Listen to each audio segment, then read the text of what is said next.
乡亲啊，继续来看原本徛台北市松山区的台塑集团，今仔日是正式来进驻到内湖新总部。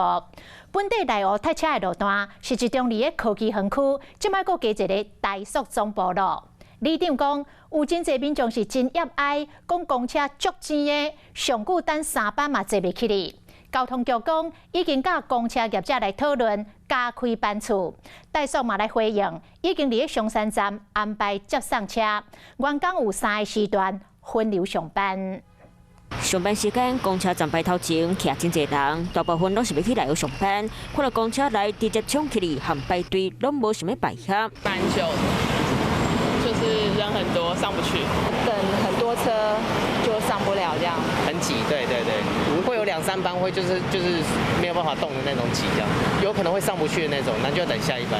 实际来到台北市松山区南京东路顶，看到受到台塑集团搬出到内湖影响，9月中开始会松山往内湖的公车会逐班欠满，伊个10月20厝地半煞，台车坐满的情形，恐惊更加严重。同事都说台塑他们人也会进来了嘛，现在是第一批，可能往后会蛮多人进驻的话，可能就更难等车。另外一边，台塑集团新总部员工嘛真多，新总部超4000多个人，台塑安排松山站接送公车，一天480个人，员工会当选3时段分流上班。上午7点钟到8点这个时段，完全这个交通是瘫痪的。我只要走到街上，民众就会反映：里长，我无公车通坐啦，是要安怎啦？嘿，要年轻朋友很多都是要靠公车上班的，这是一个很大的问题啊。来看地图，原本塞车的所在集中伫咧科技园区，包括水公路、民权东路6段，甚至到古中路。即马给台塑总部、美水桥、南京东路6段，也拢开始伫咧拆。